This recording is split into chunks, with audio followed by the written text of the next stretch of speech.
बहुत ही गाढ़ा काम बिगाड़ा। 3 बहुओं के रवैये से सासू माँ बहुत परेशान थी। दरअसल बात ये थी कि तीनों बहुओं में किसी बात को लेकर अनबन हो गई थी। तब से ही तीनों एक दूसरे से मुंह फुलाए रहती थी।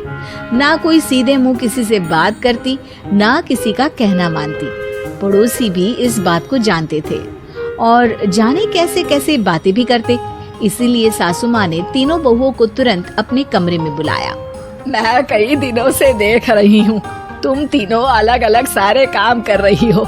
ये सब नहीं चलेगा, तीनों को मिलकर ही काम करना पड़ेगा। सास की बात सुनकर एकदम से बड़ी बहू बोल उठती है। नहीं मम्मी जी, मैं इन दोनों के साथ कुछ नहीं कर सकती। मैं इस घर की बड़ी बहू हूँ, फिर भी ये मेरा कहना बिल्कुल भी नहीं मानती। अरे जेठानी जी, जानबूझकर मुझे डबल काम करवाती है आप। और छोटी मुझसे टेढ़े मुंह ही बात करती है।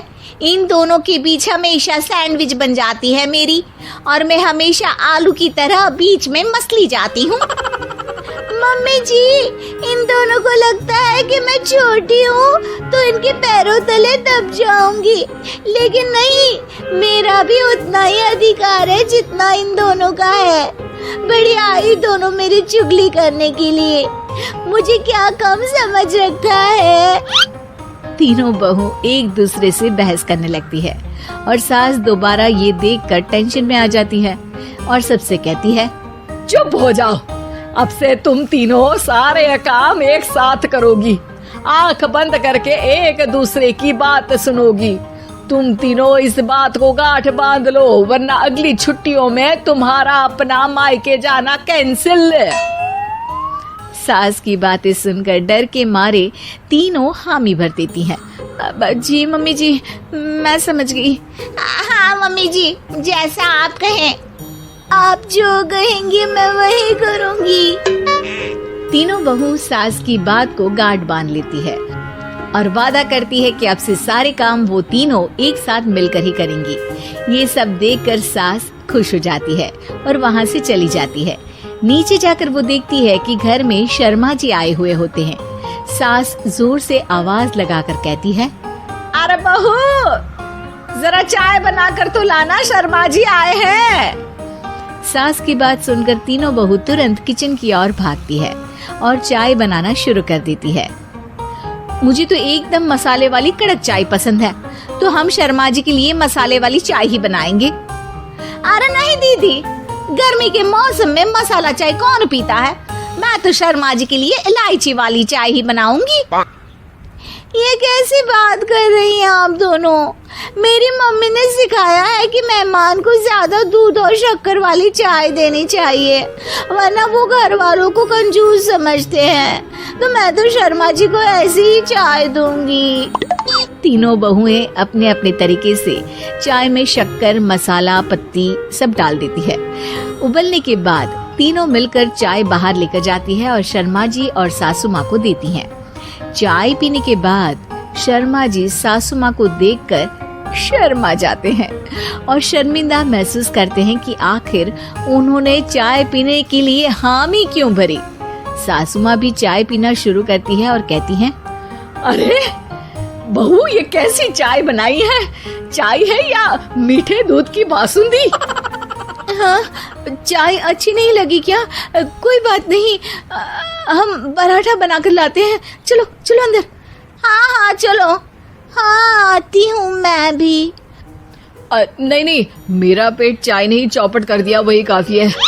पराठे से पोपट नहीं करवाना, मैं तो चलता हूँ। शर्मा जी चुपचाप पतली गली से निकल जाते हैं। अगले दिन सास बहुओं से कहती है, अरे बहू, जाओ जाके ऊपर के गेस्ट हाउस की सफाई कर दो। कल हमारे यहाँ मेरे दूर के रिश्तेदार आने वाले हैं, तो पूरे कमरे को चमका देना, समझी?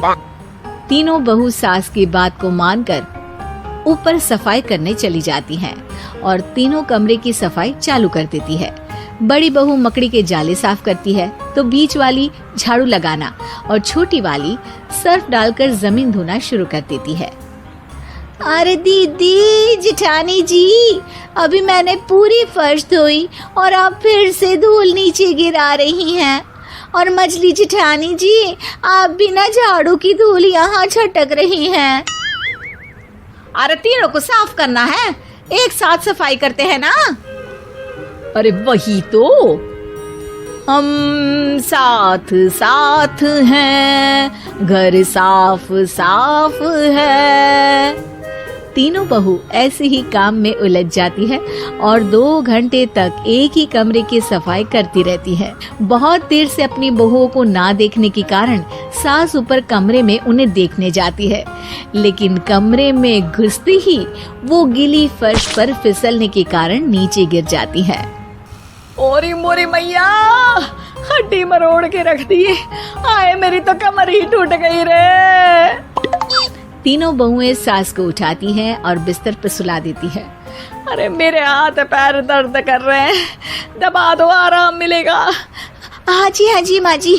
अरे जी माँ जी माँ जी। और तीनों बहुएं एक साथ सास के हाथ को दबाना शुरू कर देती है। माँ की तो चीख ही निकल जाती है और नतीजा ये होता है कि सास के बचे हुए शरीर में भी दर्द उठ जाता है। हाय राम, ये क्या कर दिया तुम तीनों ने। अरे मेरी तो किस्मत ही फूटी है कि तुम जैसी बहुएं मुझे मिली। हे भगवान, पूरे शरीर में दर्द बढ़ गया है। अब तो पता नहीं कि चल भी पाऊंगी या नहीं। माफ करो, मुझे गलती हो गई मुझसे कि तुम तीनों को एक साथ काम करने के लिए बोला। सोचा था तीनों मिलके अच्छे से काम करेगी, लेकिन बड़े बुजुर्ग सही कहते थे कि 3 तिगाड़ा काम बिगाड़ा। तुम लोगों ने ये बात ना आज साबित करके दिखा दी। तुम तीनों को तो समझाना यानी मानो भैंस के आगे बीन बजाना है। तुम्हें अकेले अकेले काम करना है ना, तो अब से तुम अकेले ही अपना अपना काम करो।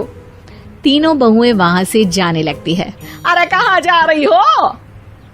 आप ही ने तो कहा कि अपना अपना काम करो, तो मुझे मुल्तानी मिट्टी लगानी है। अरे मुझे भी तो नेल पॉलिश लगानी है, मुझे ना मेहंदी लगानी है। सास अपना सर पीट लेती है और कहती है, अरे मुझे भी लगाना है कुछ। क्या माँ जी? क्या माँ जी? क्या माँ जी? तुम्हारे घर वालों को फोन तुम्हारी हरकतें बताने के लिए।